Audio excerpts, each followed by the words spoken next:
I pressed the pastry down gently along the rim of the tin, the way Harold always liked his mince pies. Neat edges, no sugar dusting until the very end. The kitchen smelled of cinnamon and cloves, a smell that always made this old terraced house in Chorlton feel warmer than the Manchester rain outside. It wasn't just any afternoon. Today marked 1 year since Harold's memorial service, and I'd promised myself and everyone else that I'd keep the tradition of having a small tea for close family. I'd even laid out the good china, the set with the tiny bluebells Harold's mom gave us as a wedding gift in '72. In Schweiger, the clock on the wall ticked towards 4. I still had 2 hours before Ollie, my only son, was meant to arrive with Sienna and the kids. The living room was ready, photos arranged on the mantelpiece. The armchair Harold always sat in, draped with the tartan blanket I couldn't bring myself to wash since the day he passed. Each object in that room was a little witness to our life, a jar of sea glass from Cornwall holidays, Fonitim Emquai Pensias, Marchi de brass clock we bought at a car boot sale in Buxton, a faded Polaroid of Ollie in his school blazer. I lingered on that Polaroid. He couldn't have been more than 12, grinning like a fool, because he'd just won a school debate about whether homework should be banned. "Mom," I smashed it. He'd said that day, his hair sticking up like a hedgehog. I smiled at the memory. The kitchen timer beeped. I slipped on the oven mitts, slid the pies out, and set them to cool on the rack. Just then, my phone buzzed on the counter. Ollie's name. I wiped my hands on my apron and answered, expecting some last-minute request, extra milk for the tea, perhaps, or a reminder to pick up chocolate biscuits for Max. But it wasn't a call, just a text, a short one. "Mom, change of plan. Sienna says the memorial's now a colleagues-only thing." I read it once, twice. The words felt off. Colleagues only for Harold's memorial tea. We weren't talking about some corporate mixer. We were talking about the man who raised Ollie, the grandfather of those children. I stared at the screen, half expecting another message to follow, explaining it was all a misunderstanding. The phone stayed still, the screen dark.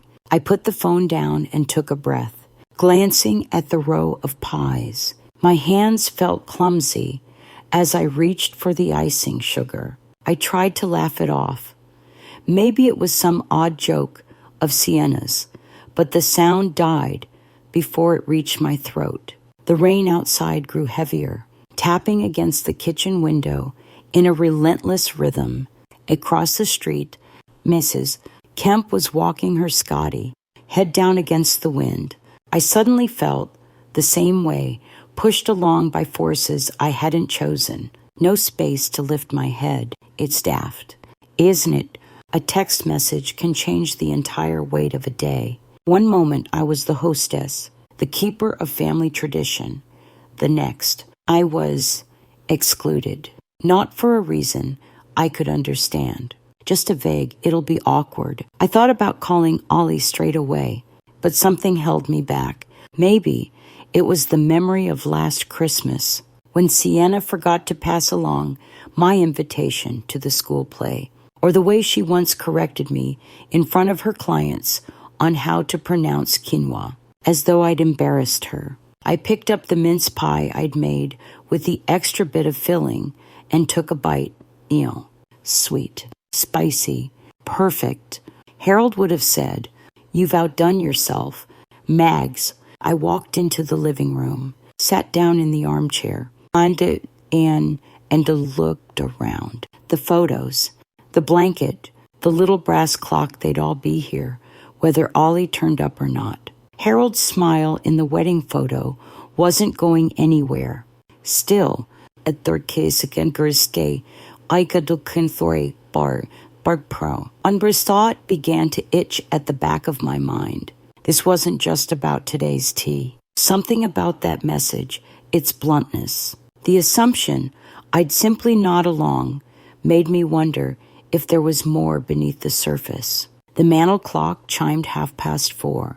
I poured myself a cup of tea in the bluebell china and sat there, listening to the rain and the faint hum of traffic from Barlow Moor Road. Somewhere deep down, I felt a small, stubborn spark. If there was more to this change of plan, I was going to find out, because you don't just erase someone from their own family table, not without a reason. And I wasn't about to let it slide. The tea had gone lukewarm by the time I finally put the cup down. The rain had eased, leaving the street outside slick and shining under the dull winter light. I was about to clear the plates away when my phone buzzed again, this time with the sharp chime of an email notification. The subject line read, "Monthly Household Contributions, January." I frowned. Sienna's name sat in the sender field, alongside her work email. Forestiers, Harkagenche, Hakitro Ortrio, Bakitigasenchuan, with the shiny estate agency logo. I opened it. The message was brisk, almost business-like. "Hi, Margaret. Please find attached this month's breakdown of household expenses for No. Siptine, Alderbank Terrace. As usual, we'd appreciate your prompt transfer of $450 by the 3rd. Thank you. Sienna." Attached was a tidy spreadsheet. The columns were color-coded: council tax, mortgage top-up, utilities, broadband, children's activities. Each line was neat, with the kind of efficiency Sienna was known for when dealing with clients. And then, at the bottom, in italics, "As usual. Thank you for your continued support. As usual." I sat back, the phone heavy in my hand. My support had started when Ollie and Sienna bought that 3-story townhouse in Didsbury. After I'd wired them $180, $0 for the deposit. It had been Harold's pension lump sum and the savings we'd built from decades of my NHS shifts and his work in the railway office. We'd called it an investment in the family's future. I'd been told there was a guest room for me, so you'll never have to climb the stairs again. Mom, that room, I realized, was probably being used as Sienna's home office now. I scrolled through the spreadsheet again. Half the expenses weren't even mine to consider: Sky Sports subscription, private tennis lessons for Max. And yet here it was, packaged neatly like an invoice, as though I were just another utility to keep the house running. I clicked back to the email and saw a single line tucked at the very end. In smaller font, P.S. I can game. I'm too excited. Please don't come tonight. It'll be awkward. Awkward. That word. It sat there like a drop fork in a quiet room. I rubbed my temples. Maybe it was all just a misunderstanding. Maybe Ollie didn't even know she'd sent this. But deep down, a sliver of doubt was already cutting through. From the window, I watched the street as Priya Patel from number 19 stepped out, umbrella under her arm. She caught sight of me and waved, then crossed over. "You all right?" "Mags, haven't seen you at the Tuesday market this week," she said, shaking rain from her coat. I hesitated, then shrugged. Bit of a change of plan for today. Family's busy. She glanced towards the kitchen. Still baking. "I see. Smells divine. Oh, by the way, you won't believe saw a massive delivery lorry outside Ollie's place last Thursday. Italian furniture," the driver said. "Looked expensive. A delivery." I hadn't heard a word about redecorating. Priya must have noticed my expression because her voice softened. "You've done a lot for them. Mags, just don't let them take you for granted." After she left, I went back to the kitchen, slid the email open again.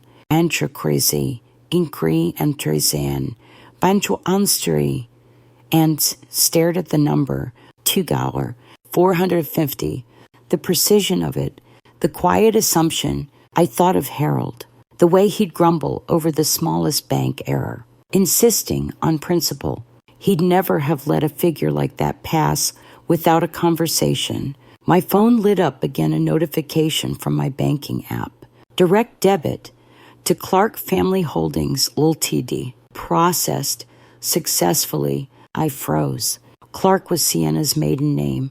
I couldn't remember ever authorizing that payment. Without thinking, I grabbed the notebook I keep in the dresser drawer, the one where I jot down every check, every standing order, every helping hand I've given since Harold died. It's a habit I picked up after the first year, when the requests started blurring together, just until payday. It's for the kids. We'll sort it next month. Flipping back through the pages, I traced the sums. $500 for school uniforms, $200 for the holiday. In Cornwall, they insisted I join, but never actually booked me a room for. Undergrissom Kumrors, $100 for Sienna's professional development course in London. And now, apparently, corporate payments to her family's company. I sat there for a long time, listening to the fridge hum. It wasn't just the money. It was the silence around it. No thank yous, no discussions, just the quiet flow of funds, as though it were a given, as though my role in this family was less mum and more standing order. I decided then I'd speak to Ollie directly. If this was all above board, fine. If not, well, I'd need to know before any more, as usual, payments went out. I reached for the phone and dialed. "Mom," he answered after a few rings, his voice warm but distracted, like he was in the middle of something. "Everything all right. I got an email from Sienna," I began, trying to keep my tone even, "about household expenses. She's expecting $450 by the 3rd, and she said, I shouldn't come tonight. That'd be awkward." There was a pause. "Yeah, about tonight," he said slowly. "It's just Sienna's got her colleagues over. Big networking thing. You'd feel out of place. I thought it was Harold's memorial tea." I said, quietly. Another pause. Shorter this time. "We can do something just us. Mom, another day, and the contribution, it's just to keep things ticking. You know, you've always helped with the bills." I swallowed the lump in my throat. Always helped sounded so benign, so reasonable, until you realized it meant years of unquestioned withdrawals.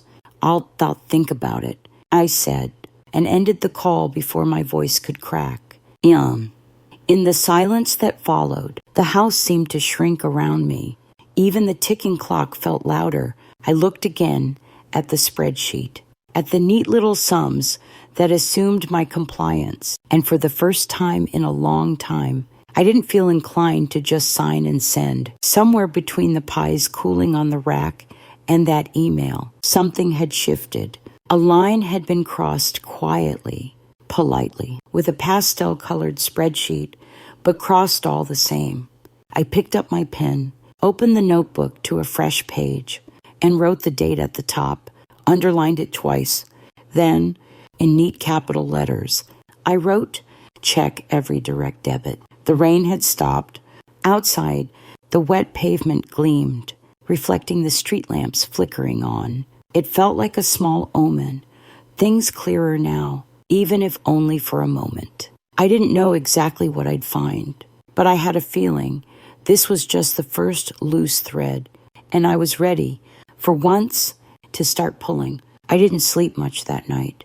The rain came back just after midnight, drumming on the bay window in the sitting room. I'd sat there with a blanket round my shoulders, my notebook open on my lap, flicking between old entries and the bank app on my phone. Each page was a reminder, the time I covered Ollie's dental bill because his NHS slot would take too long. The month I paid Sienna's office rent after she lost a client. The Saint Bourbonbriki, Kaunkasasi, Ungriki, Saint Galbgradbau, Micah 700 die, Heinche Saint-Infantin, for Max's rugby tour in France. All those just this once, moments stacked up like bricks in a wall I'd built myself and somehow locked myself behind. By morning, the damp gray of Manchester had seeped into the house.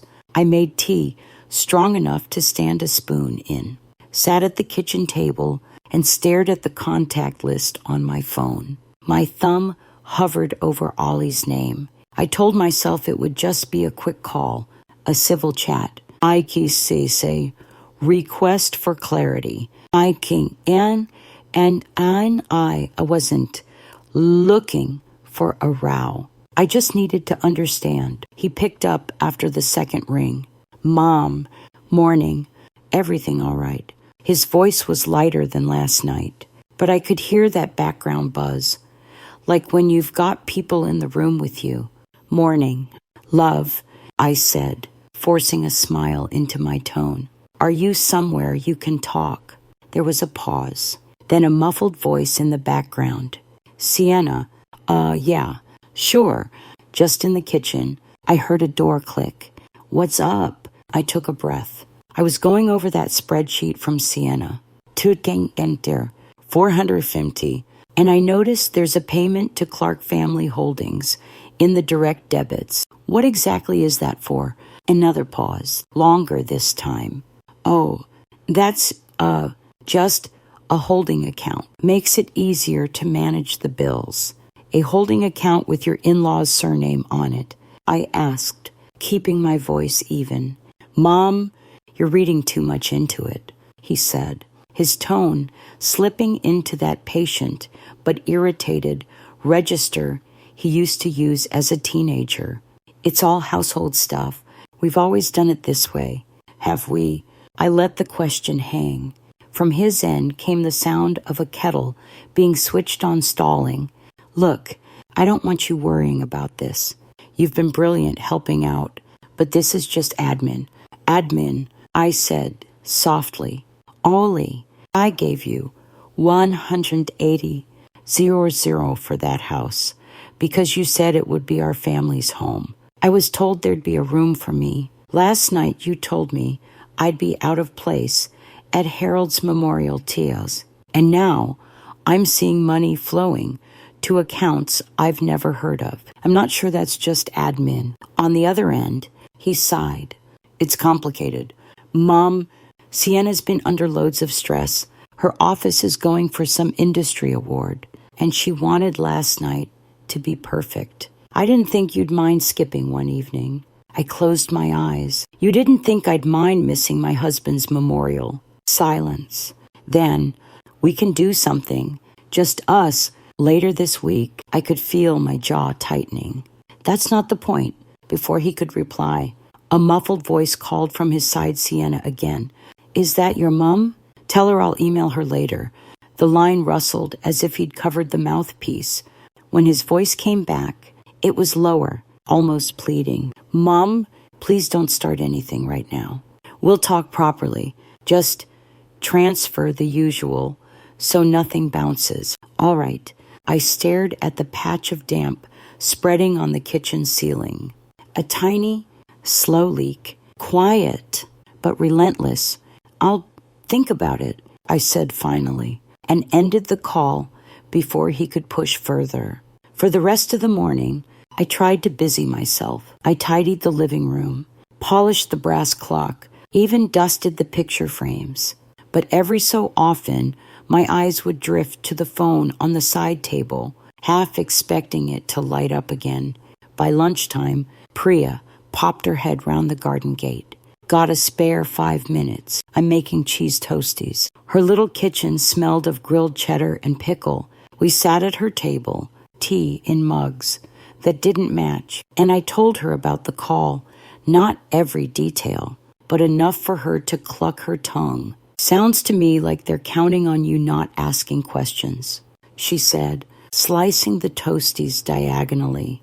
You've been generous so long, they've mistaken it for obligation. I took a bite, the molten cheese almost burning my tongue.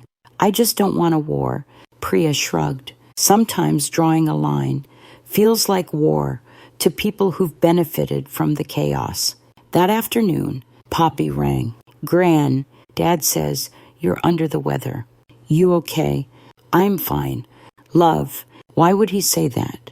I don't know. He told us you couldn't make it last night because you weren't feeling well. We kept a plate for you. Mom gave it to the dog. I pressed my lips together. Poppy, has anyone said anything to you about the money I send each month? She hesitated. Not really, but I've seen Mom updating some budget file. There's a line called MAG support, like it's income. The spark from last night flared again. Could you send me a copy if you come across it? I'll try, she said quietly. I don't like how they treat you. Gran, I don't know how to stop it. You've done enough just telling me, I said, and I meant it. By the time evening came, I'd made a decision, not a dramatic one, not yet, but a step. I took my bank card from my purse, set it next to the notebook, and wrote out a list of every payment I could remember authorizing. Beside each, I left a blank space to tick off once I'd confirmed it was legitimate. In the corner, I wrote, question everything, even family, especially family. Then I closed the notebook, made myself another cup of tea, and sat by the window as the street lights flickered on. Tomorrow, I'd start ticking boxes and maybe unraveling whatever it was they'd rather I didn't see. The next day started with the kind of brittle winter sunlight that never warms anything. I was halfway through my first tea when the post dropped through the letterbox. A couple of supermarket flyers, a gas bill, and oddly, an envelope with the Alderbank Terrace address in the sender's corner. No stamp. I slid it open with the butter knife. Inside was a single sheet of paper, printed in a neat serif font, with a short note at the top.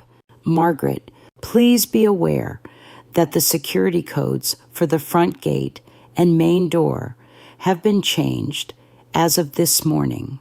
For safety reasons, visitors are now by invitation only. No dear Mom, no love, Ollie, just that. The words blurred for a moment, my eyes prickling. I set the paper down carefully, as though it might explode if I handled it wrong. The last time I'd been to their house was for Max's birthday in October. I'd let myself in with the code, balancing a Victoria sponge in one hand. Sienna had been all smiles that day, fussing over the icing and taking credit for ordering the cake stand. I looked at the paper again. For safety reasons, visitors by invitation, it was absurd. Really, I wasn't some stranger off the street. I'd put down the deposit for that house. I'd paid for the very gate and door whose code they'd just changed. The kettle clicked off, but I didn't move to pour. My hands felt oddly heavy in my lap. Around midday, I decided to walk to the precinct, just to get out of the house. The air was damp, the pavement slick underfoot. As I passed the florist's, I saw a flash of movement, Poppy, ducking out with a bunch of lilies in one hand. She spotted me instantly. Gran, I was just on my way to yours. Her smile faltered when she saw my face. What's wrong? I handed her the folded paper. She read it, her mouth tightening. They changed the code without telling you. I nodded. And apparently, I need an invitation now. She swore under her breath, something she'd never have done in front of me before. Mom said it was to keep delivery drivers from fiddling with the gate. But this, Gran, that is a Chucky. This is personal. We walked together to my place, the lilies nodding in her hand. Once inside, I made tea while she perched on the edge of the sofa. Max overheard them last night. She said quietly, Mum was saying she's tired of you just popping round. Sink fiken upwards. Dad told her you've paid for the place, so you can come any time. And she said, Poppy hesitated. She said, not anymore. The words landed like a stone in my chest. Not anymore. As if some unspoken contract had expired, I thought of Harold's voice, clear as ever in my memory. Don't let anyone push you out of your own family. Mags, not even your own blood. He'd said it when Ollie first moved in with Sienna, after a particularly frosty Sunday lunch. Back then, I'd brushed it off as Harold's grumpiness. Poppy touched my hand. You okay? I managed a smile. I've been better, but I'll live. She glanced around the room, her gaze lingering on the photo of Harold in his railway uniform. He'd be fuming. That afternoon, I sat at the kitchen table with my notebook open, the gate code letter beside it. I flipped through the pages, past the neat rows of dates and amounts, until I found the most recent entries. The direct debit to Clark Family Holdings, the utilities in Ollie's name, the monthly transfer to something called North Bank Property Services. I was starting to suspect it wasn't the council after all. The light outside began to fade. The short January day collapsing into night, I made a simple supper cheese on toast, a sliced apple, and was just settling in with my book when my phone buzzed. A text from Sienna. Margaret, please don't take the code change personally.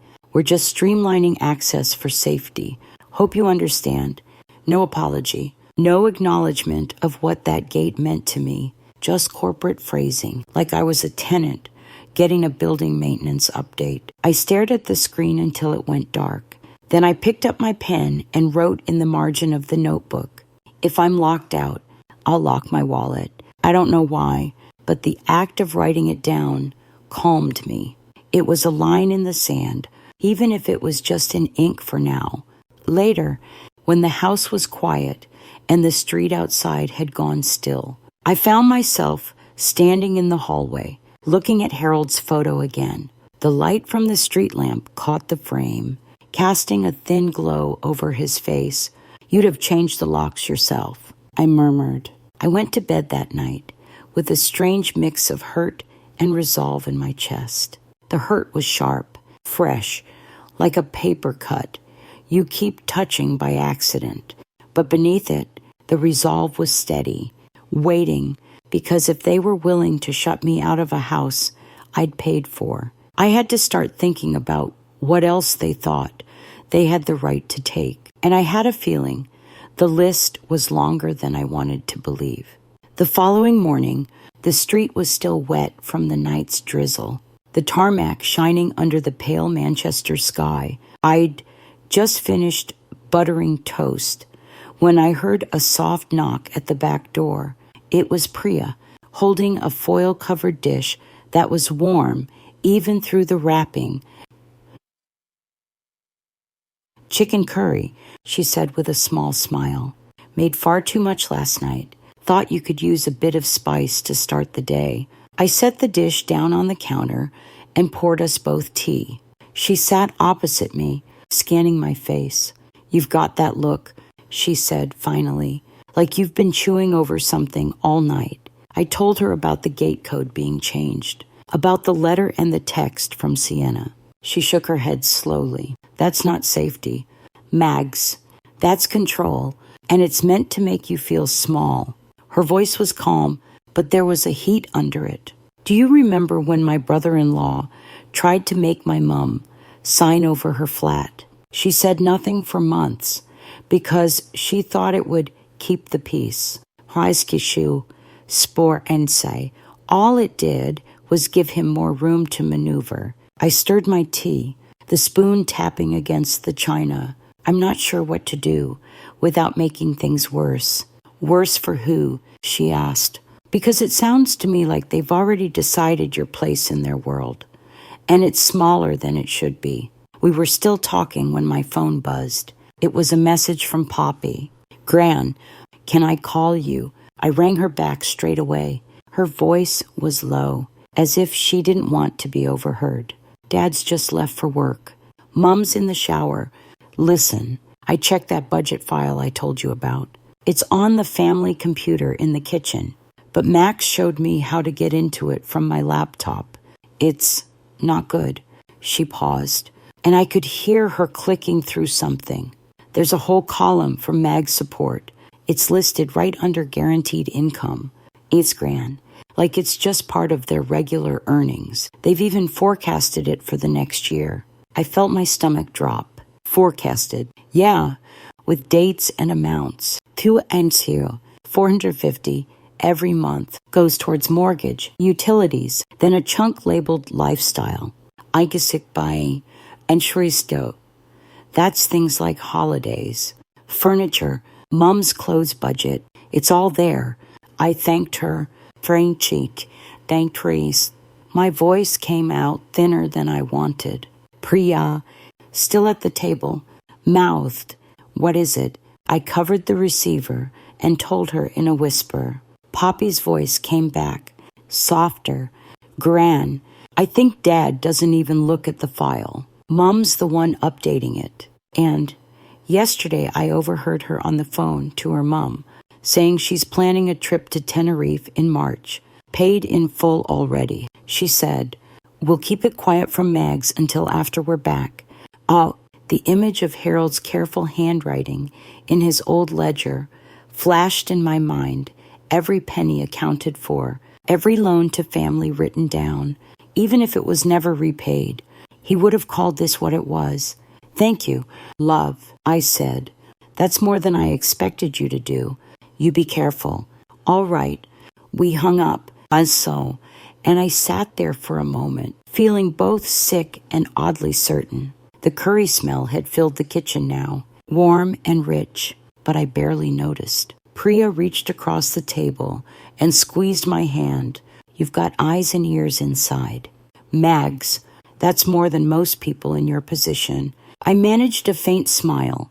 For now, the rest of the day passed in a sort of quiet haze. I went through the motions, washed the dishes, watered the spider plant, folded laundry, but my mind kept circling back to that spreadsheet. Eister guaranteed income. Unforecasted. Lifestyle. The words clung like damp to my thoughts. Just before dusk, I stepped outside to bring in the post. Across the road, Mrs. Kemp was chatting with the postman, holding a glossy catalog. She waved me over and, as I crossed, lowered her voice. "Saw your Ollie in Siena last week. Love." Big lorry pulled up 2 men, hauling in what looked like Italian leather sofas. Cost a fortune, I bet. Her words joined the pile in my head. Tenerife, Italian furniture, forecasted payments, a locked gate. That evening, I set the foil-covered curry on the hob and warmed it through. The aroma was comforting, almost enough to push away the day's thoughts. I ate slowly. At the kitchen table, the notebook open beside me, under yesterday's line, "If I'm locked out, I'll lock my wallet." I added another. They've built their comfort on my silence. That ends now. I didn't know exactly what my next step would be, but for the first time in months, I felt something close to steady. I wasn't just reacting anymore. I was starting to plan, and I thought might be the thing they never saw coming. That night, the wind came in from the Pennines, rattling the loose pane in the spare room window. I'd been tossing in bed for over an hour, my mind replaying Poppy's words about the spreadsheet, Mrs. Kemp's comment about the leather sofas, and that single line in the letter, "Visitors by invitation only." Sleep felt impossible. Just after midnight, I gave up and padded downstairs in my dressing gown. The house was quiet in that deep, almost hollow way it gets. After the buses stopped running, I put the kettle on low, more for the comfort of the sound than for the tea. As I waited, I noticed the light on the answering machine blinking in the corner of the kitchen. I almost ignored it. Nobody used the landline much these days, but something made me press play. The first 2 messages were the usual, a scam call about my national insurance number being suspended and a reminder from the GP about my flu jab. Then came a third, crackly but clear enough. "Hi, Ollie. It's Grant from North Bank. Just confirming we've processed this month's transfer from your mom's account. That clears the last of the furniture balance and leaves enough credit to start on the garden project. Sienna mentioned she wants the decking in before spring should look fantastic for the party. Cheers. I stood there, the mug cooling in my hand, my own name sitting in someone else's casual sentence. Your mom's account, not the joint account, not the household fund. Mine. I replayed it twice more, then grabbed my notebook and wrote down every word. I circled North Bank and Garden Project until the paper almost tore. The kettle clicked off. I poured the tea and carried it to the living room, setting it down beside the stack of old bank statements I dug out last week. My plan had been to go through them in the morning, but now I felt a restless urgency. By the yellow lamplight, I started flipping through the pages. There it was, 3 months of transfers to North Bank Property Services, each for exactly $450. I pulled out the oldest statement in the stack, same amount, same payee, stretching back almost a year, and the reference line on each one, Alderbank, Mum. I don't know how long I sat there, you matching dates and amounts, but by the time I looked up, the street outside was completely still. Even the fox that usually skulked past the bins hadn't shown. A faint vibration broke the silence, my mobile. Face down on the coffee table, the screen lit up with a message from a number I didn't recognize. Mags, it's Lee. Worked on your son's place last summer. Sorry to text out of the blue, but I thought you'd want to know your name's still on the supplier accounts. If they miss a payment, it's your credit. They'll come after. I read it twice before replying. How did you get my number? The answer came quick. From the delivery docket in the garage. Had to check something with the decking order. Saw your details. Just figured you should be aware. My tea had gone cold again, but I didn't care. Another link in the chain. They hadn't just used my money. They'd tied my name to their spending. If they defaulted, it wouldn't be their credit rating in the gutter. It would be mine. I went back to the statements, this time checking the incoming side. My pension, Harold's Railway Fund payout. Those were the only regular credits. Every other inflow was from me selling something. The silver tea set Harold's aunt left us. The old MG we'd restored together. Things I'd told myself I didn't need anymore. At 2:30, I heard a faint tap at the kitchen window. I startled, then saw Priya's face peering in. Hair pulled into a loose plait. Dressing gown wrapped tight. I unlocked the door. Couldn't sleep, she whispered. Saw your light on. Thought I'd check. I told her about the answering machine, the bank statements, the text from Lee. She listened without interrupting, then shook her head. They're not just leaning on you. Mags, they've built a whole scaffold on your back, and now it's tied to your name. That's dangerous.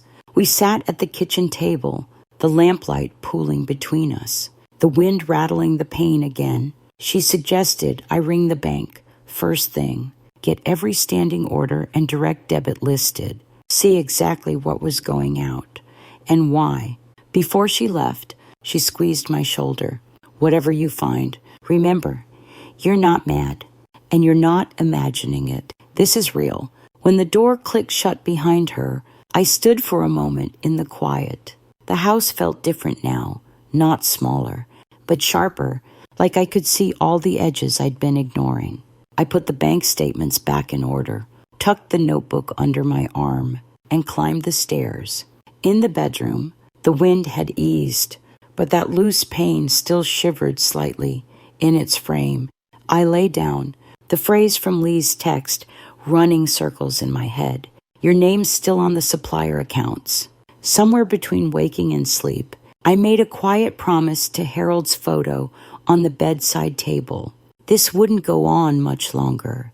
They might have changed the locks, but I was starting to find the keys they didn't know I had. Morning came slow, the kind of pale Manchester light that seeps in reluctantly, touching nothing with warmth. I'd been up since 6, sitting at the kitchen table with the bank's customer service line on speaker. The young man on the other end was polite enough, but every new confirmation from him felt like another stone in my chest. Yes, my name was still primary on several supplier accounts.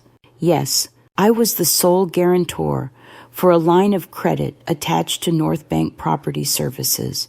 Yes, any missed payments would be marked against my record. By the time he finished reading the list, I had 4 pages of notes in my careful, slanted handwriting. I thanked him, though my voice was thin. After hanging up, I called the supplier number Lee had mentioned in his text. The woman who answered was brisk, with the clipped tone of someone used to dealing with contractors.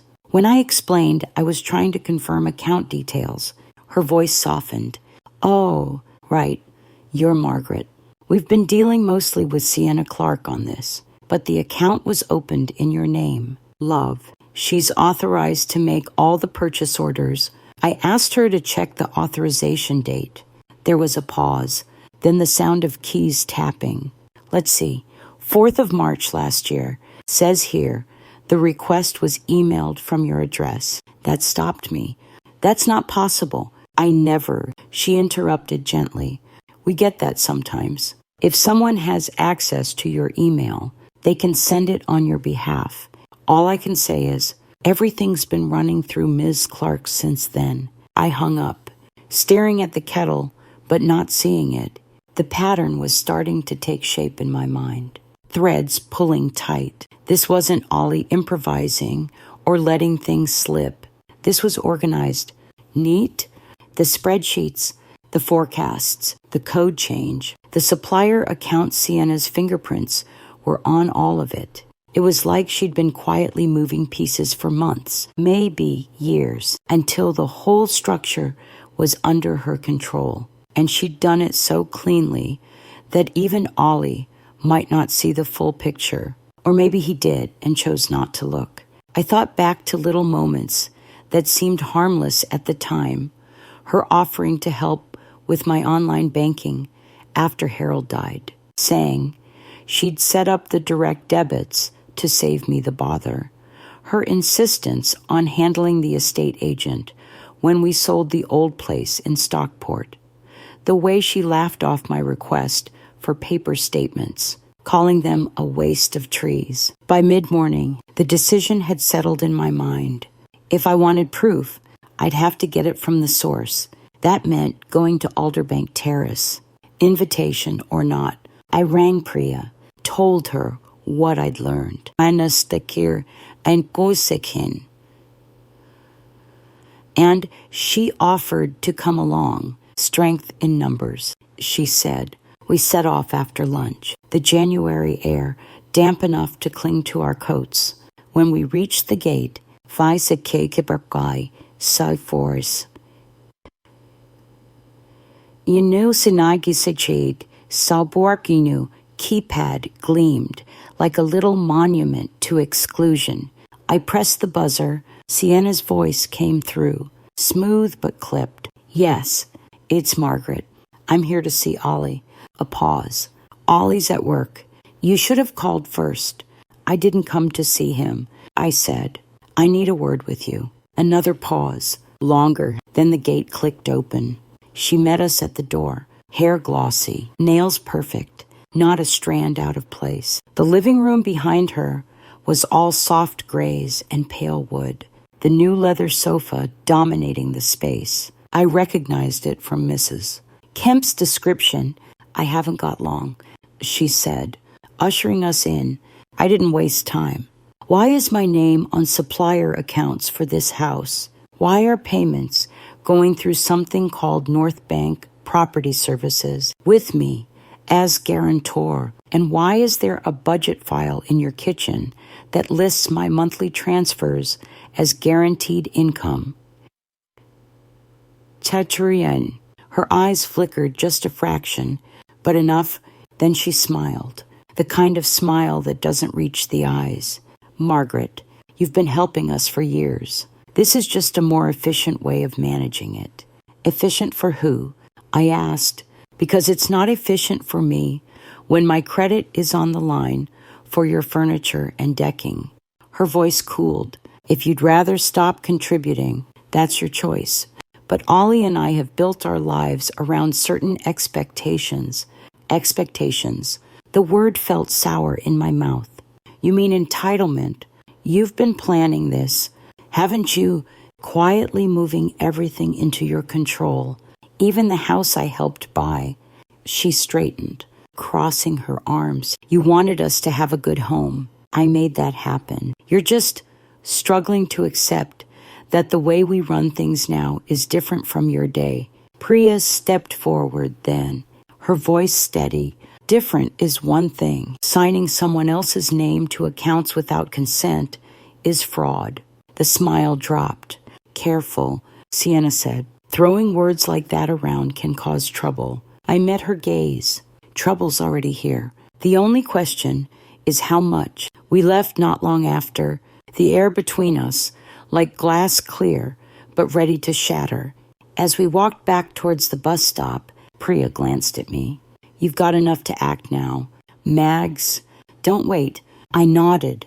The image of Sienna's flicker-eyed smile, still sharp in my mind.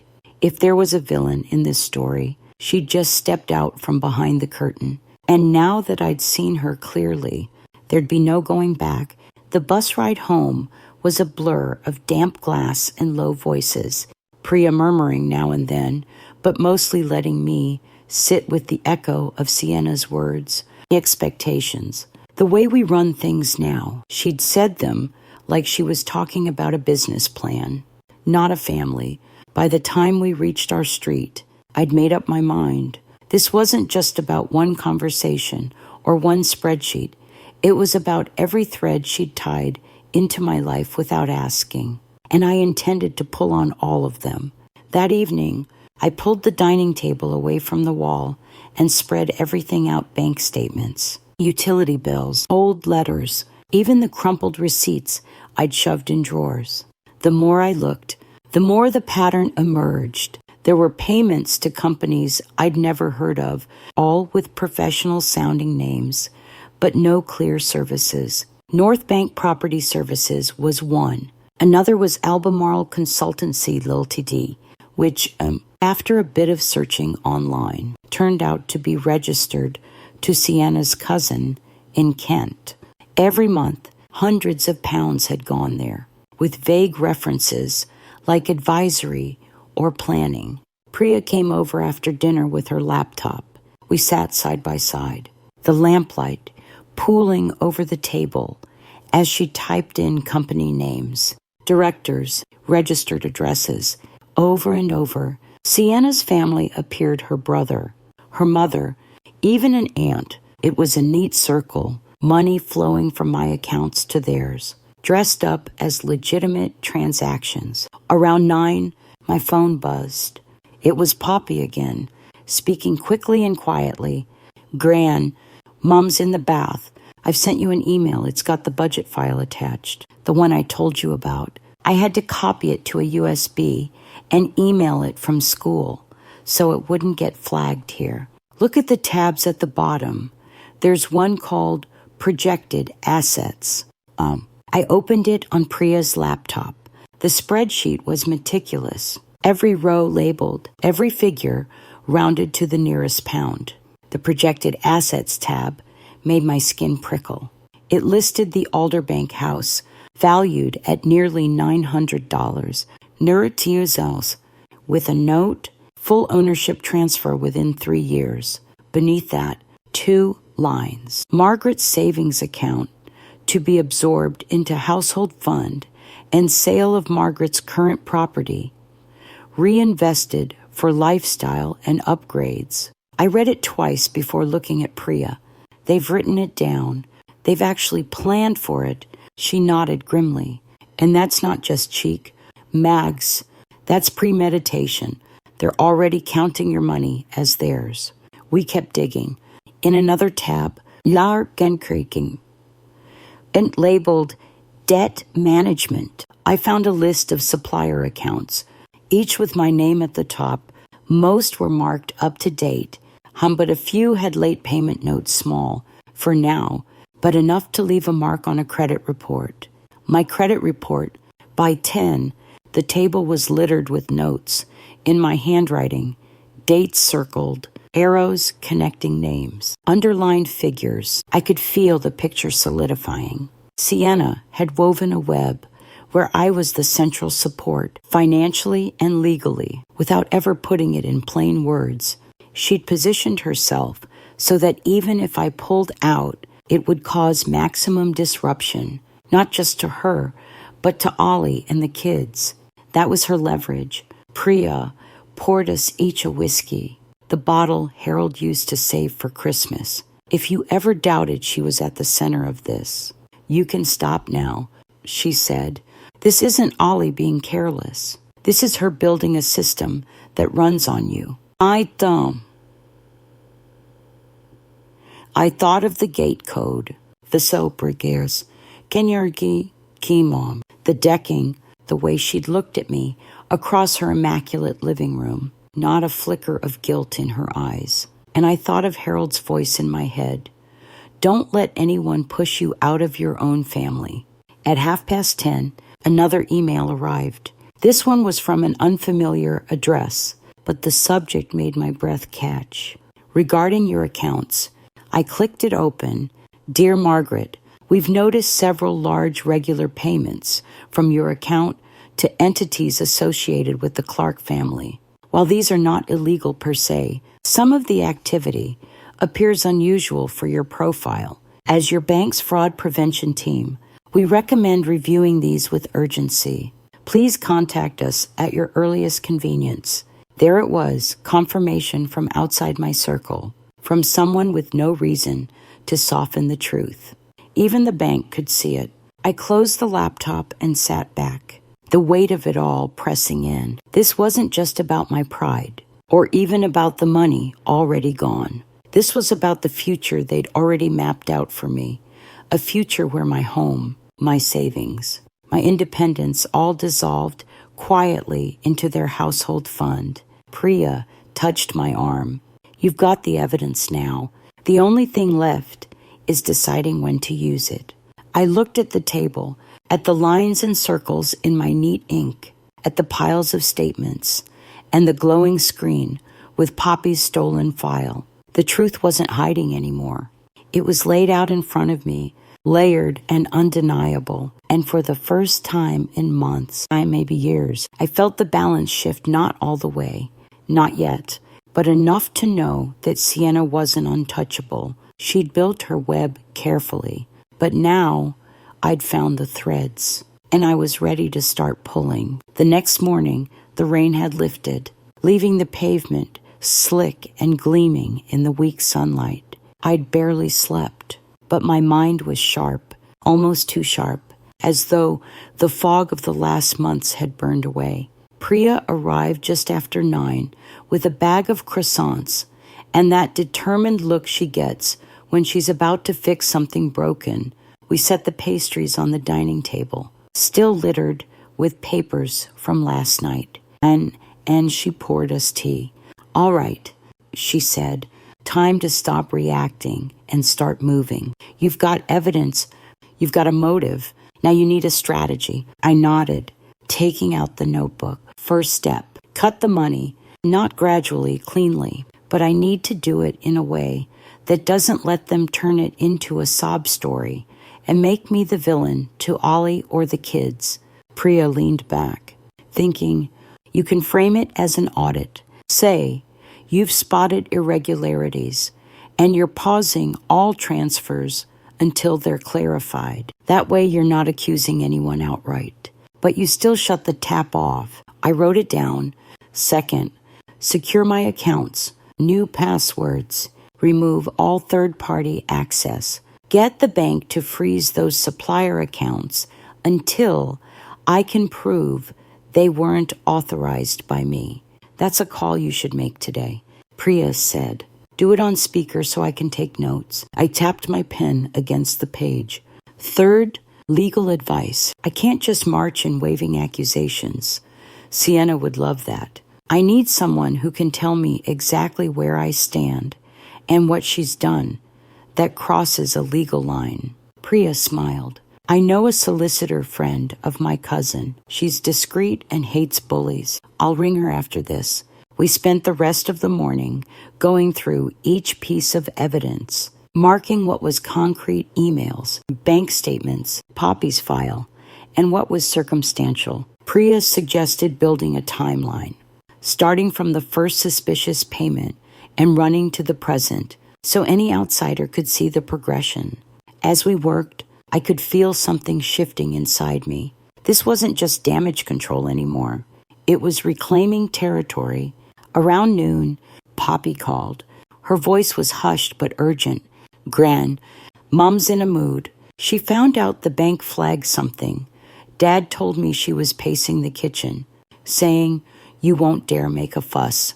Eatbird, let her think that," I said, surprised by how steady my voice sounded. "And you keep your head down. You've done enough." After we hung up, Priya raised an eyebrow. She's rattled already. Good.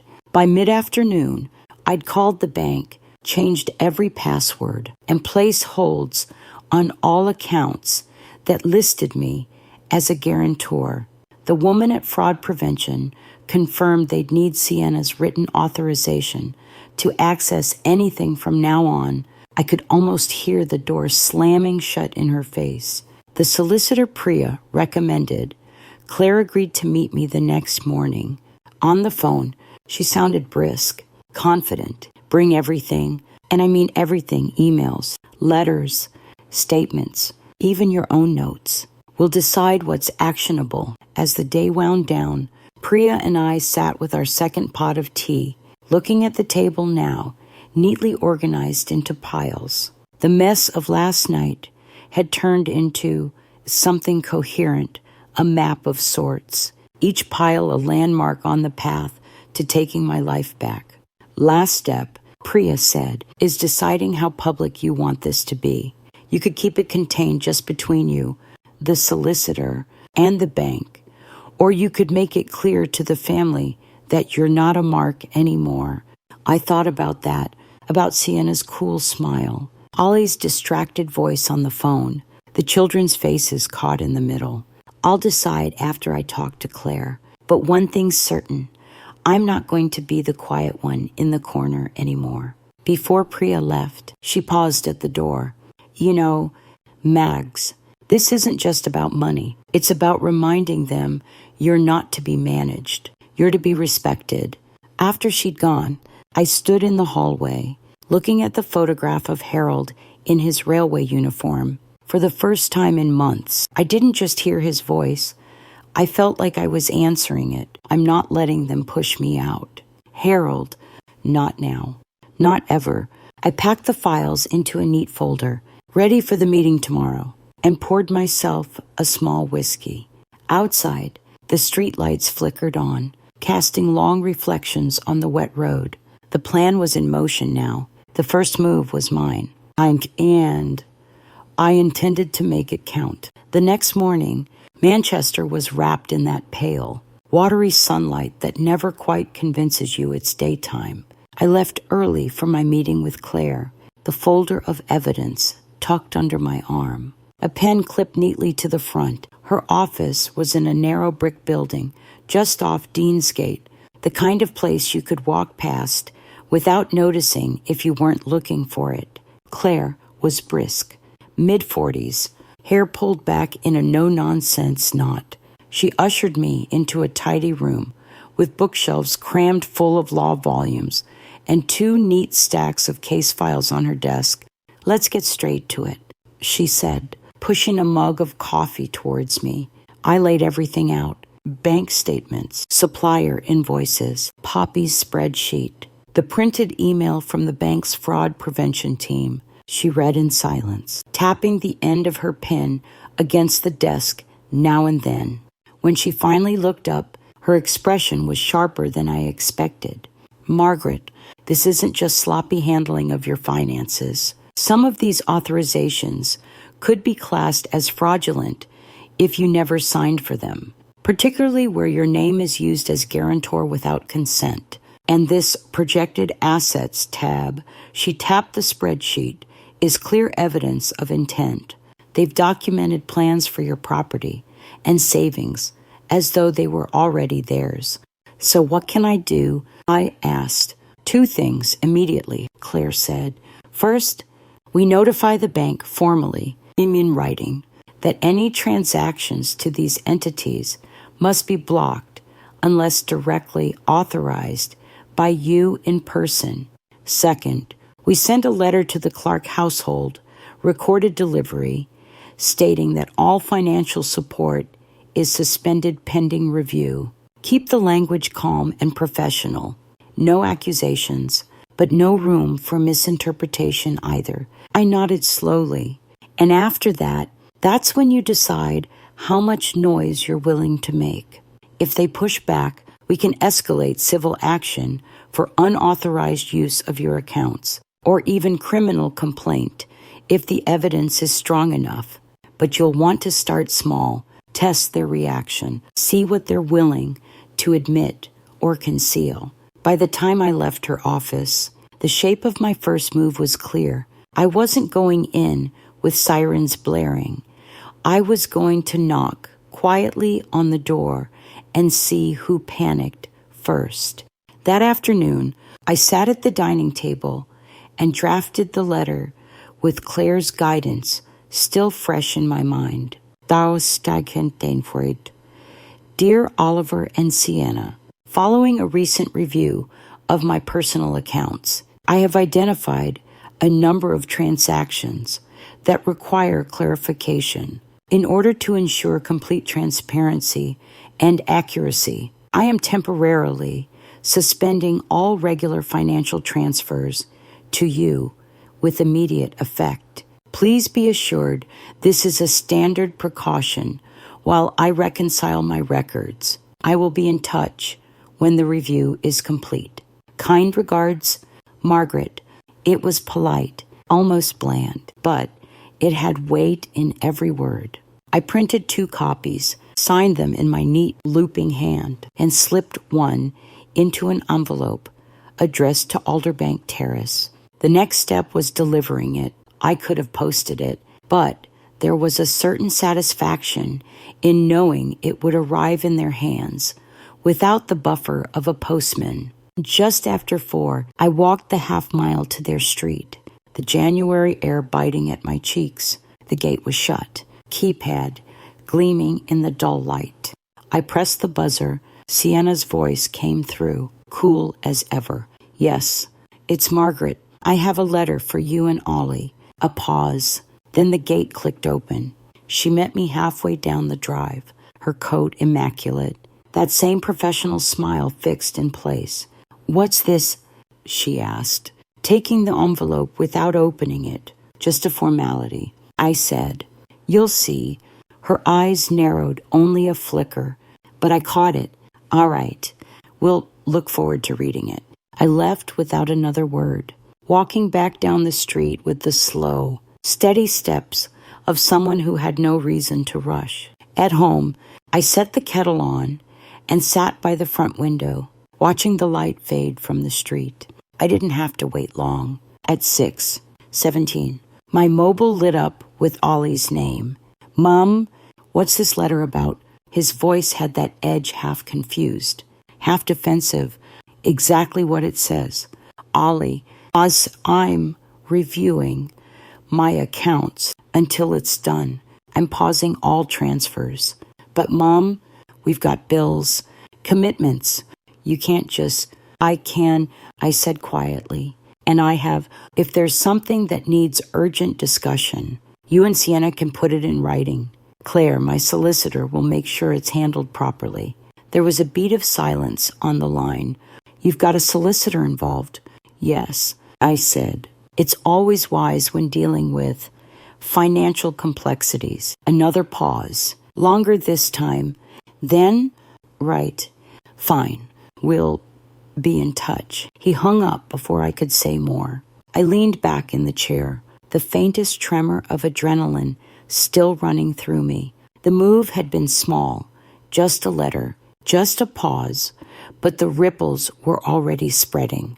Tomorrow, I'd know more about how far those ripples might reach, and who, exactly, would start to flounder first. The next 48 hours passed with an odd, humming tension, as if the air itself was waiting for something to snap. I went about my usual routines, shopping at the co-op, trimming the dead heads from the spider plant, walking to the library.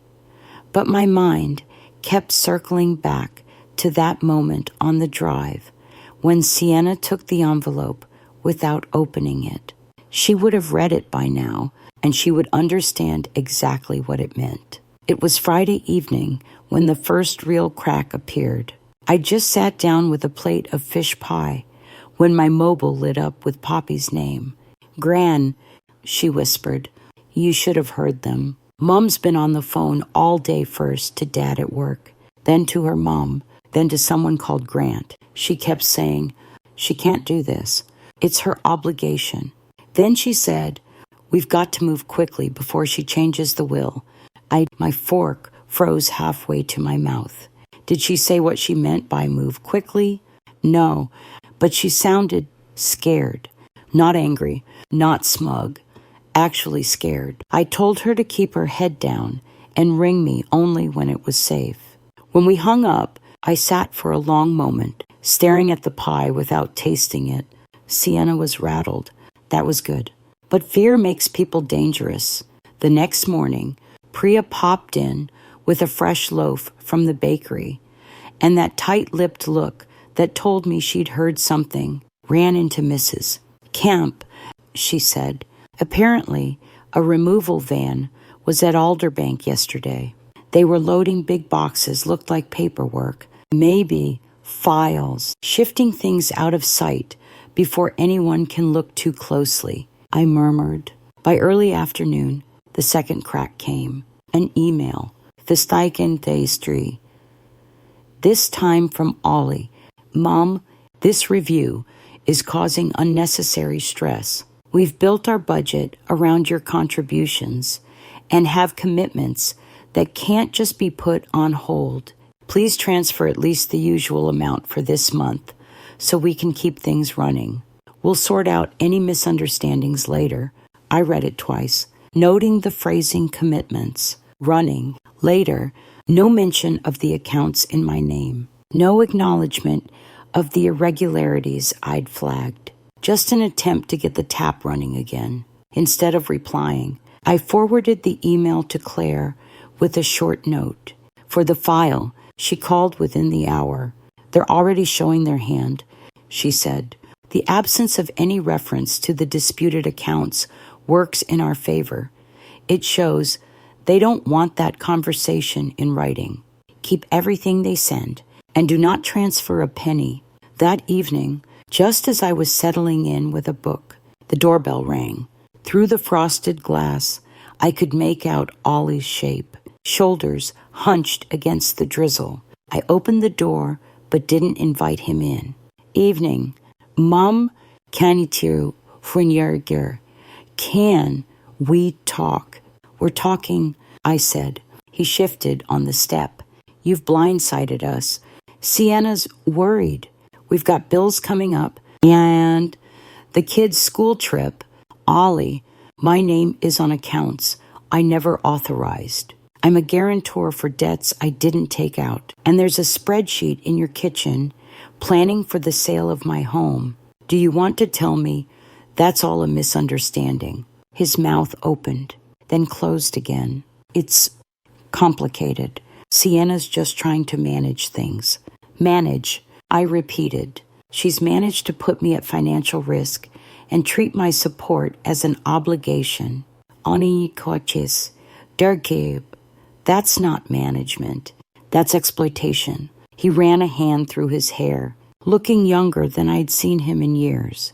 "Mom, please, just don't make this a fight. We can fix it quietly." Quietly for whose benefit, I asked, because it sounds like the only people who gain from my silence are standing behind that locked gate. He didn't answer. After a moment, he muttered, "I'll talk to Sienna," and turned back down the path. When I closed the door, my hands were trembling, not from fear, but from the sheer weight of holding my ground. Later that night, Poppy texted again. "Mum's been going through drawers, shredding papers. Dad's pacing. They keep saying she won't dare go public." I stared at the words until the phone dimmed. They still thought they could control the narrative, still believed I'd be too afraid or too ashamed to push back. They hadn't yet realized that the balance had shifted, and not in their favor. In bed, the wind rattled that same loose pane, but instead of irritation, it sounded almost like a countdown. Something was coming, the moment where all of this would break open, and from the look of things, Sienna and Ollie were the ones running out of time. By Monday morning, the drizzle had turned to a steady rain, the kind that mutes the whole street and makes colors bleed into one another. I had arranged with Claire to meet at Alderbank Terrace, not in her office, but on Sienna's own turf. "You'll want a witness," she'd said, "and someone who can keep the conversation within the lines." I dressed carefully. Navy coat, scarf Harold had given me one Christmas, sturdy shoes. Not armor exactly, but close enough. The folder of evidence sat in my handbag like a weight I was ready to carry. Priya came along too, at Claire's suggestion, her calm presence, a quiet counterpoint to the storm building in my chest. We took the bus, the windows streaming with condensation, the air thick with that mix of damp coats and wet umbrellas. At the gate, I pressed the buzzer. Sienna's voice came through, sharper than usual. "What now?" "Margaret, I'm here with my solicitor," I said evenly. "And a friend. We have some matters to clear up. Best we do it face to face." A pause. Then the gate clicked open. Ollie was in the hall when we stepped inside, looking like he'd been caught halfway between pacing and leaving. Sienna stood in the doorway to the living room, arms folded, smile brittle. "This is unnecessary," she said. Claire stepped forward, calm but firm. "We'll be the judge of that. Shall we sit?" We took places around the gleaming dining table. Sienna perched at the head, Claire at one side, me opposite her, Priya just behind my chair. Ollie lingered by the sideboard, like a man hoping the floor might open under him. I set the folder on the table and opened it. I began, sliding out the first stack. Our bank statements showing regular payments from my account to North Bank Property Services and Albemarle Consultancy Lati, companies linked to your family. "Sienna, I did not authorize these payments." Her smile didn't move, but her knuckles whitened where they gripped the chair. "You offered to help. I offered to help my son's family." I cut in, not to be used as a guarantor for debts I didn't take out. Not to have my accounts run like a private income stream for your relatives. Claire placed another document on the table, the printed email from the bank's fraud team. The bank has already flagged these transactions as unusual for Mrs. Fletcher's profile. They are now under formal review. Ollie shifted. "Mom, we could have sorted this without. This is sorting it," I said, sliding Poppy's spreadsheet across the table. "Projected assets." "Your words." "Sienna, not mine. Here's my house, my savings, my property, already labeled for absorption into the household fund. You've planned for my home to be sold before I've even decided to leave it." For the first time, her eyes flickered, not anger, but something closer to calculation. "It's called planning for the future." "No," Claire said, her tone crisp. "It's called premeditation. And when paired with unauthorized account use, it becomes very difficult to explain away. The rain drummed harder against the patio doors. I could feel Priya's steady gaze on the back of my head. I reached for the final page, a letter I drafted the night before with Claire's help. Effective immediately. All financial support from me is terminated. Any further attempt to access my accounts, directly or through third parties, will be treated as fraud and reported to the authorities. This is not a negotiation. Sienna's voice sharpened. You're making a mistake. You'll tear this family apart. No, I said, standing, the letter in my hand. I'm stopping you from doing it. I placed the letter in front of her. For a moment, the only sound was the rain and the faint hum of the fridge. Then she pushed back her chair abruptly, the legs scraping the polished floor. Fine, but don't expect us to come running when you're on your own. I looked at her for a long moment. I've been on my own before, Sienna.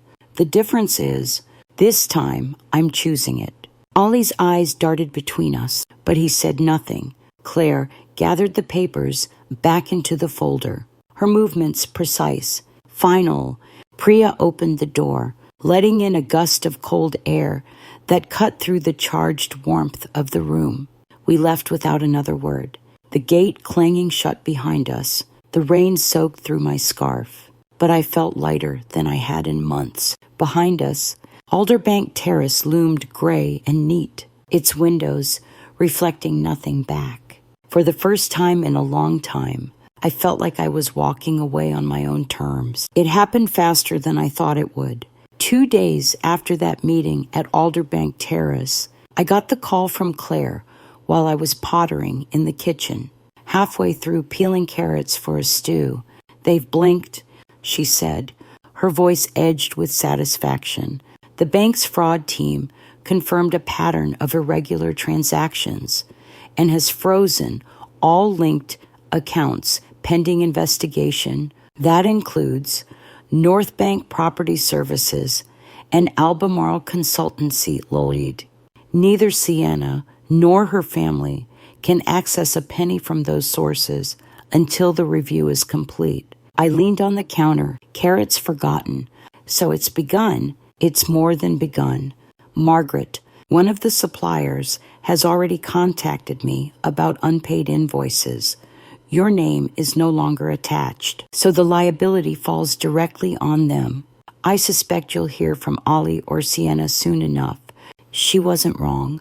That evening, just after tea, there was a pounding at the door, not a knock, but the heavy, impatient thud of someone who wanted to be let in now. I opened it to find Ollie, his hair damp from the drizzle, eyes wild. They've frozen everything, he said without preamble. We can't pay the builders. Mom, the decking's half done. The supplier's threatening legal action. Sienna says you could fix this if you'd just... No, I said, my voice steady. I fixed it for myself. The rest is yours to deal with. He stared at me like I'd slapped him. We'll lose the house. That's not my doing. I replied, Intak, that's the consequence of building your life on someone else's foundation. Without asking, for a moment, I thought he might say more, but instead, he stepped back, shook his head, and walked away, his shoulders hunched against the rain. The next morning, Poppy called, her voice fizzing with a mix of nerves and excitement. Gran, Mom's in meltdown. She's been on the phone to her mom for hours, crying about how everyone's turning against her. Dad's not speaking to her. He's been in the shed most of the morning. I pictured it clearly. Sienna pacing that immaculate kitchen, her controls slipping through her fingers. One bill, one frozen account at a time. The image should have made me feel triumphant, but there was something sad about it too. How quickly the pillars of her perfect little empire crumbled once the money stopped flowing. By Thursday, the ripples had spread. Mrs.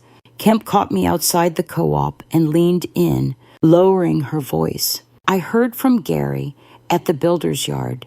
They've blacklisted the Clarks. Word is, they owe for more than just your decking. whole projects half paid. It was all unraveling. Without my funds propping them up, the debts that had been hidden under layers of gloss and planning apps were coming into full view. Sienna's little circle of suppliers and relatives couldn't float them any longer. The calls and emails from creditors were going directly to them now, and there was no buffer. Claire called again that afternoon. "I've just had confirmation. Your guarantor status has been removed from every outstanding contract. You're in the clear. They'll have to stand on their own 2 feet from here on." That night, as I sat in the quiet of my living room, I realized something. I didn't feel angry anymore. The rage that had carried me through the digging, the planning, the confrontation, it had burned itself out, leaving behind a steadier warmth. Not forgiveness, exactly, but the calm of knowing I'd reclaimed what was mine. Still, there was one more loose end. The next Saturday, I went to Alderbank Terrace alone. The gate stood ajar this time, and when I knocked, Ollie answered, looking worn and older. He didn't try to stop me as I stepped into the hall. Sienna was in the living room, surrounded by open boxes, her phone abandoned on the sofa. The room looked different, smaller, somehow stripped of the careful staging that had always made it seem like something out of a glossy magazine. I handed her an envelope. "It's a list," I said, "of every transaction you made in my name. Claire has copies. And so does the bank. There's nothing more to take from me." She didn't look at the papers, just stared past me at the rain streaking the patio doors. For the first time since I'd known her, she had nothing to say. I turned to leave, pausing at the door. "You built something on ground that wasn't yours, Sienna. It was only a matter of time before it sank." The gate clanged shut behind me, and I walked away, the drizzle soft against my face, the street ahead wide and clear. The days after Alderbank grew quieter, as though the whole street had taken a long breath and finally exhaled. The rain eased, leaving the pavement scrubbed clean, and the first snowdrops began to push up through the soil in the front gardens. My own patch was dotted with them, their white heads nodding in the breeze, a small, stubborn sign that winter doesn't last forever. I fell back into a rhythm I hadn't realized I'd missed. Mornings with tea in the kitchen, the sun, when it chose to appear, slanting across the table, a slow walk to the market on Tuesdays, stopping to chat with people I'd known for years, but barely had time to see while I was tangled in the Clark household drama. I even joined Mrs. Kemp for a knit and natter session at the community hall, where the talk was light. The tea triste Daukrachiasi, tea plentiful, and the only plotting involved the best way to finish a tricky scarf pattern. Priya came by one afternoon with a small potted rosemary plant. "For your windowsill," she said, "something living you can tend that isn't other people's mess." It sat by the sink, filling the kitchen with a faint, clean scent that seemed to anchor the whole room. I found myself cooking more stews, roasts, fresh bread on a Sunday meals that reminded me of when Harold was alive and the house was full of warmth and conversation. There were still moments, of course, passing Alderbank Terrace on the bus, I'd catch myself wondering if the windows still gleamed or if the shine had faded.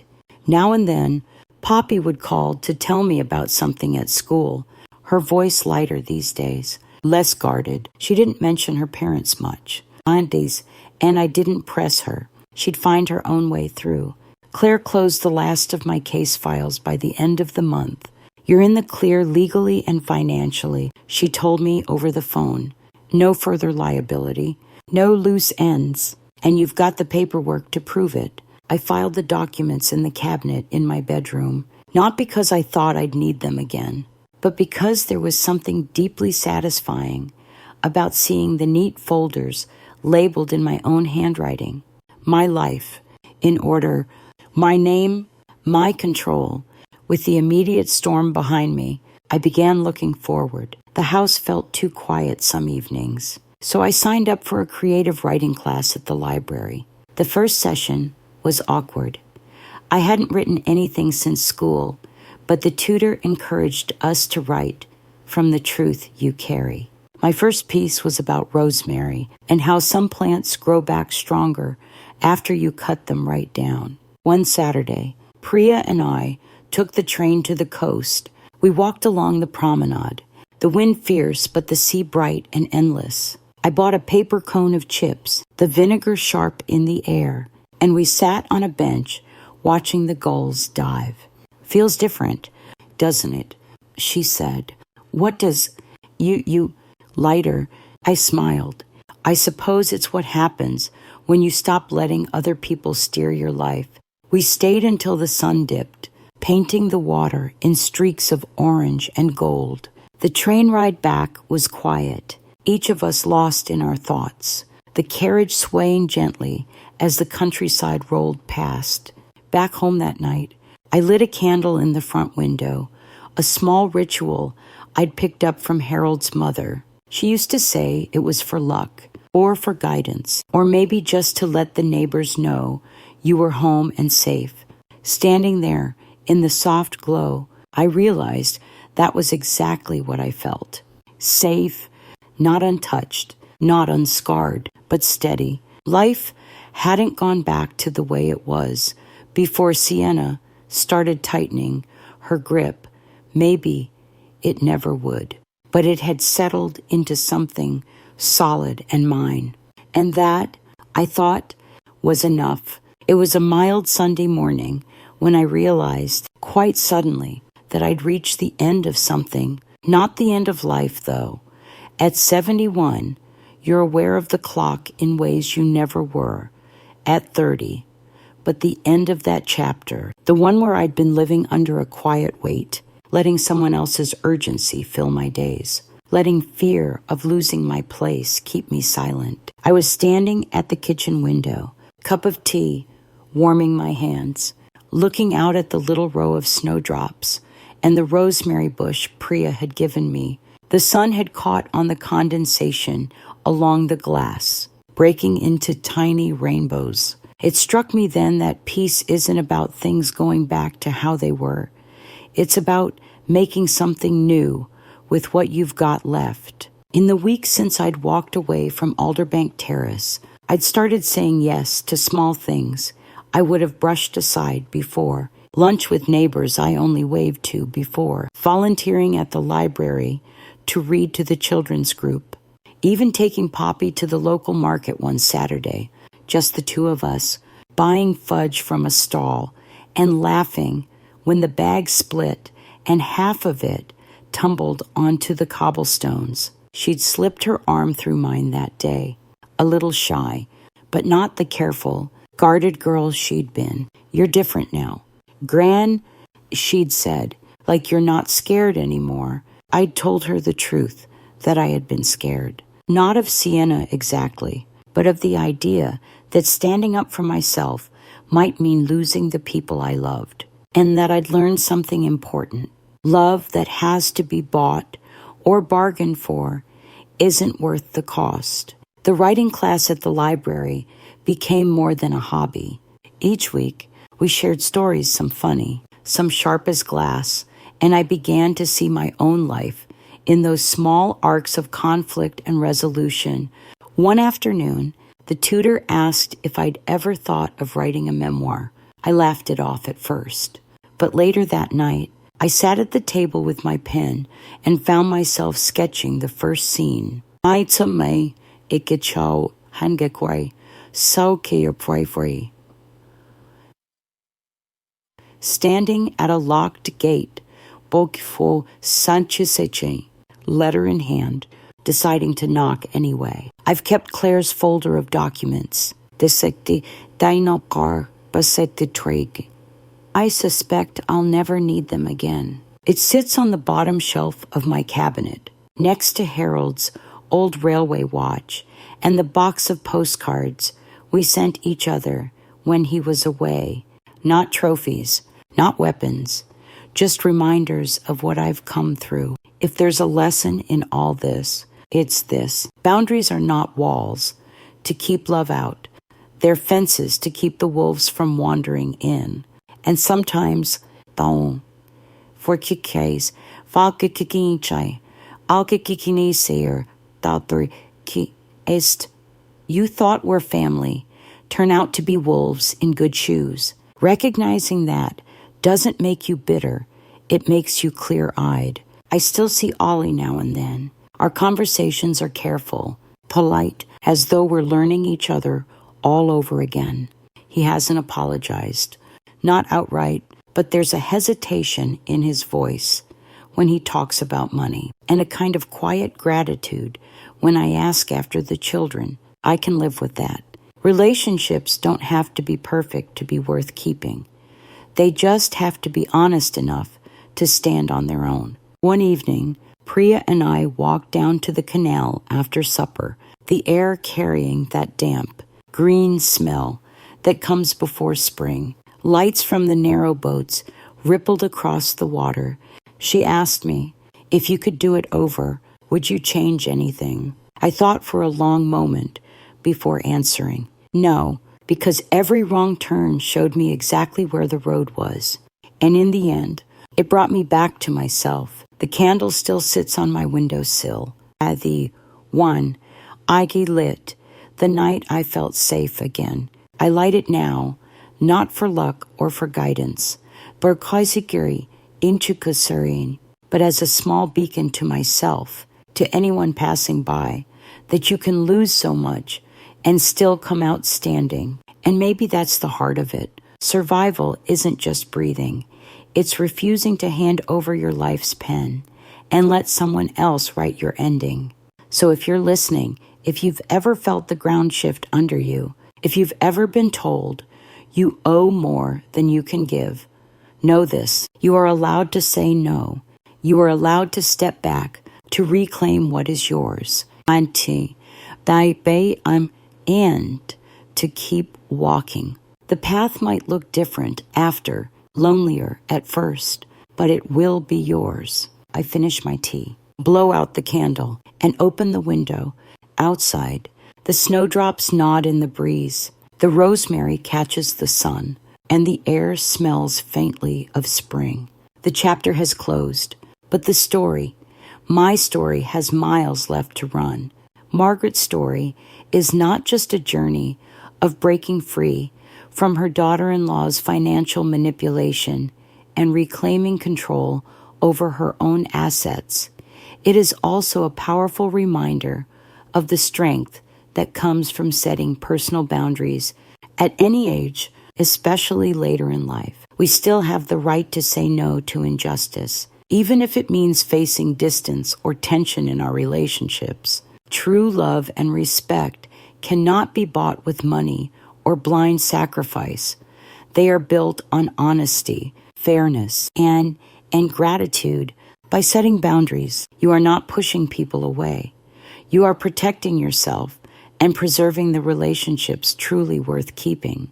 This lesson applies not only to complex family situations, but to all aspects of life, from friendships and neighborly interactions to financial decisions. If something makes you feel uneasy or exploited, trust your instincts. Seek support from people you trust, and take action before things spiral out of control. If you are going through a similar situation, remember that you are not alone. Starting with a small step, reviewing your accounts, sharing your story with a trusted friend, or seeking professional advice can open the door to much bigger change. May you always stand strong, stay wise, and find the peace you truly deserve in each day of your life.